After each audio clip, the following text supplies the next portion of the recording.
Hello aqua friends, welcome to my channel. My name is Nicole and today we're going to be doing a beautiful set of mushrooms in the forest.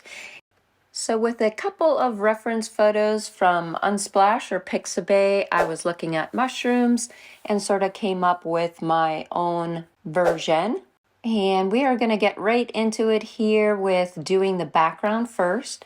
So you will need to draw out your mushrooms and mask out the stems, which I did with some masking tape actually.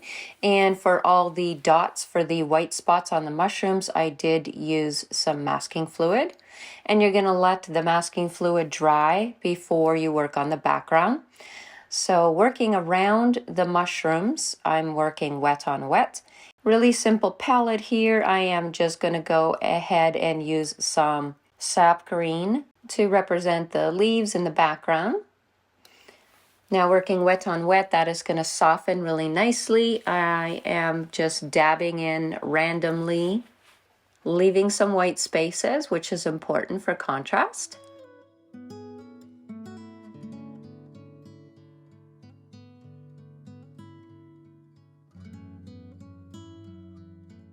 Now working on the other side of the tree trunk, I am spritzing my paper and wetting that as well, continuing on with the sap green.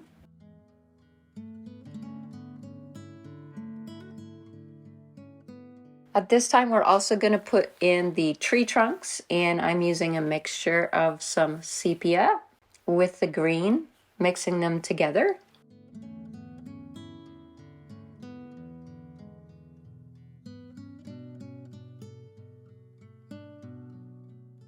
And then I am going to vary the sizes of my tree trunks, so some are going to be skinnier, some are going to be thicker.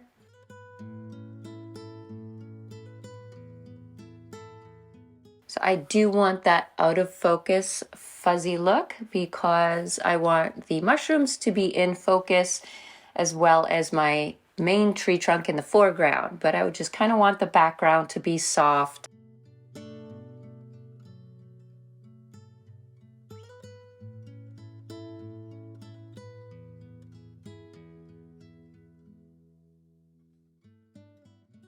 So once that completely dries, so you're going to go ahead and remove the masking tape from the stalks, but not all the dots. We could start working on the mushrooms now, and I do want there to be some contrast in these mushrooms. So there are some highlights if you look at the reference photo, and some areas are going to be a lighter kind of golden color, and some are going to be deeper red. For my warm yellow, I like to use Aussie Red Gold by Daniel Smith. I do have quinacridone red in my palette. I also have a warm red, a Scarlet Lake.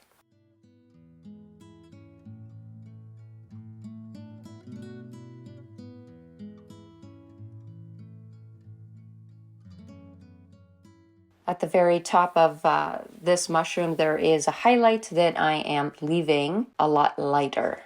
And then you're going to increase your pigments as you get to the bottom of the mushroom, increasing that red color and even adding in some alizarin crimson or sepia that I have in my palette to really get a dark, dark red.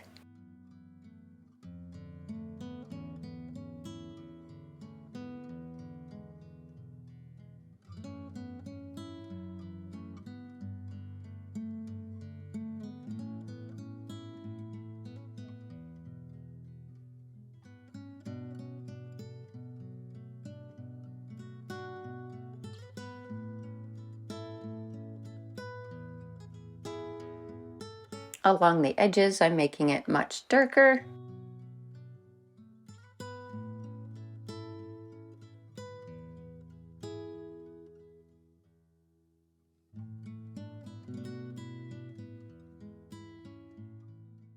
Now with a fluffy brush, I can smooth out those spots a little bit more just to blend it. So that is what I'm doing there, softening that highlight.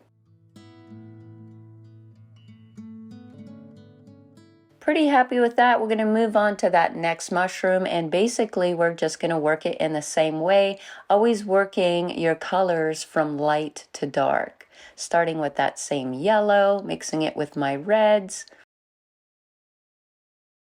So also to let you know, I am using Arches cold pressed paper, and I'm using a mop brush. A round 8 or round 10 brush would also work very well. Now I'm going to go ahead and work on the stalks of the mushrooms, and in my palette I do have buff white. I've kind of mixed it with some yellow ochre. Some of the browns that I have in my palette that I'm working with, I do have a little bit of burnt sienna and of course the sepia. And as a medium brown, I also have transparent brown oxide, or you could use Van Dyke brown, will also work.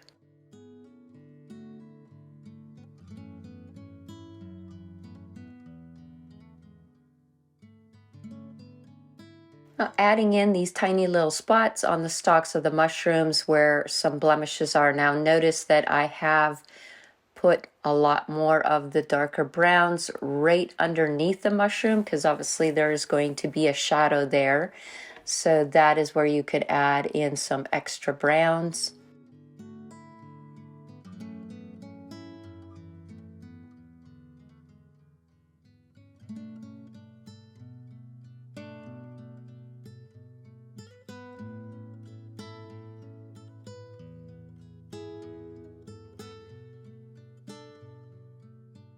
So once I'm done with the stalks of the mushroom, I'm working on the foreground. I'm going to wet it really well.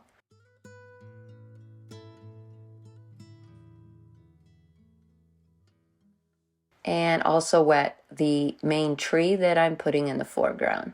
Now for the tree, I love to use blues with the burnt sienna. When you mix them together, they will create a very neutral color and sort of cancel each other out in spots. So some spots you'll still see that beautiful brown, and some will look more muted.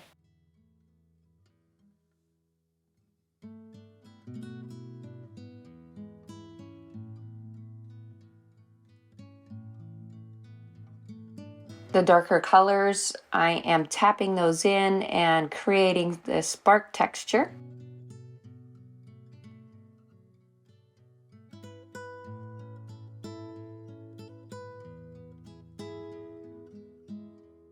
Now we definitely need the contrast here, so I am really loading my brush up on that sepia.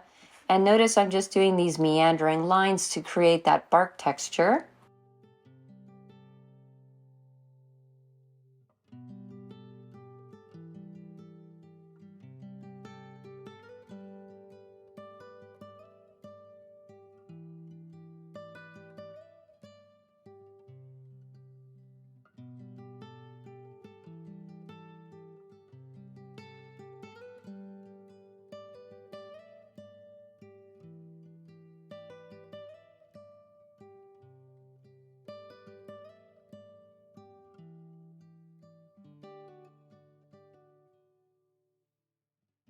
Just re-wetting the foreground here because I'm going to go ahead and add in all those colors in the foreground. Using some of my burnt sienna. And I'm leaving spaces because I will be adding in other colors as well. We do want to pick up that same sap green. I like to mix that with the shadow green. It is a darker green.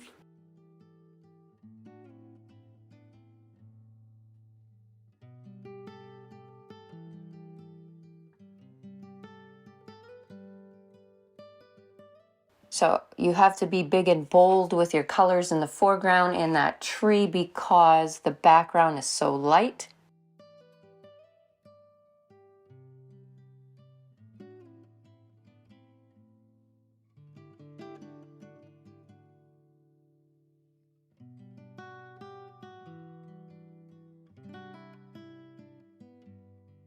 And you can make a lot of textures as well and really have fun with it. So I'm making a lot of lines, sort of trying to represent maybe some sticks and just a whole bunch of different types of foliage here in the foreground. Now, it is nice to add some little touches here of some grasses along the mushrooms and along the foreground. Gives it some realism.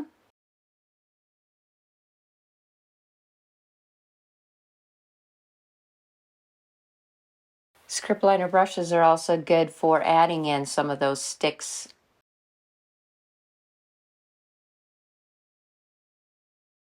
Another thing you could do to add texture to the foreground is salt. Sprinkling little bits of salt here and there will add some really neat textures. If anything you find is a little too dark, you could always dab it with a piece of paper towel, and that is what I was doing right there.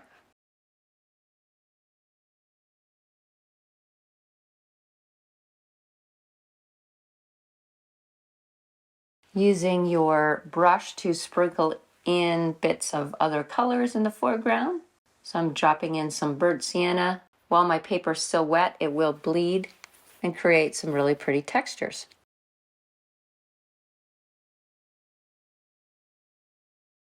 Now, once that is completely dry, we could go ahead and take off the masking fluid from the mushrooms.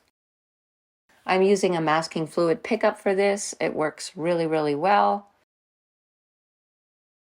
And with a marker, I am just adding in very teeny tiny little dots that are along the edges of the mushroom.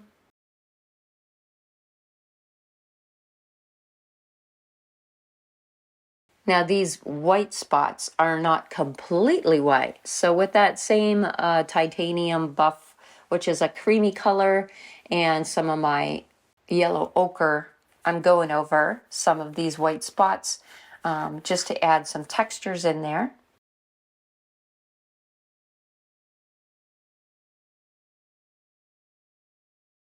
Once I'm done with that, we could go ahead and finally paint the ruffle on the bottom of the mushrooms using the same buff titanium and yellow ochre and sepia for any shadows. I am using a size 2 or 3 for detail brush to do that.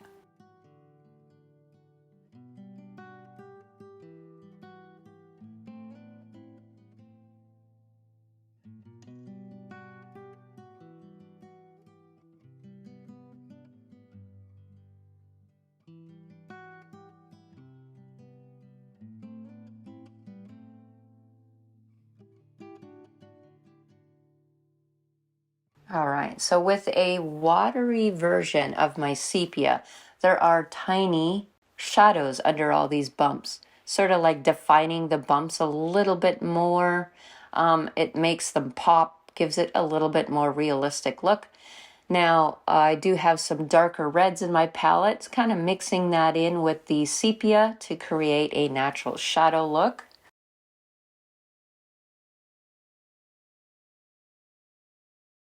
All these little details, there's quite a few spots, will be pretty time consuming, but I do think the final effect is worth it.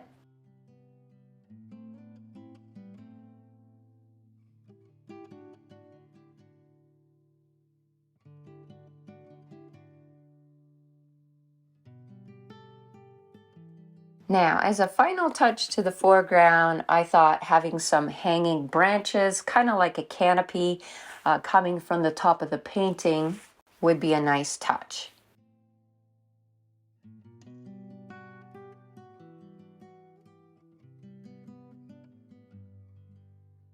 So just making some random lines here for some branches.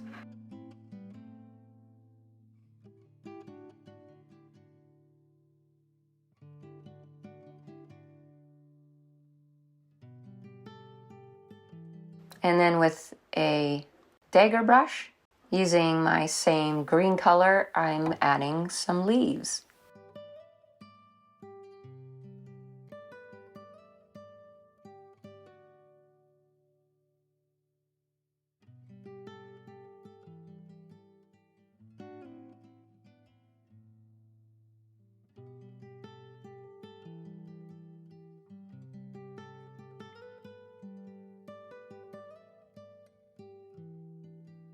So once you're happy with the amount of leaves you have, I'm just kind of looking at my painting, noticing that I could add a few more grasses for some details.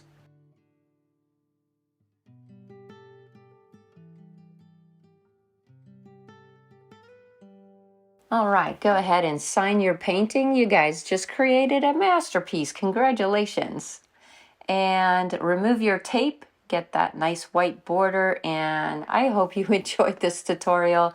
I love how it turned out. Let me know if you're going to give it a go. I'll see you guys next time.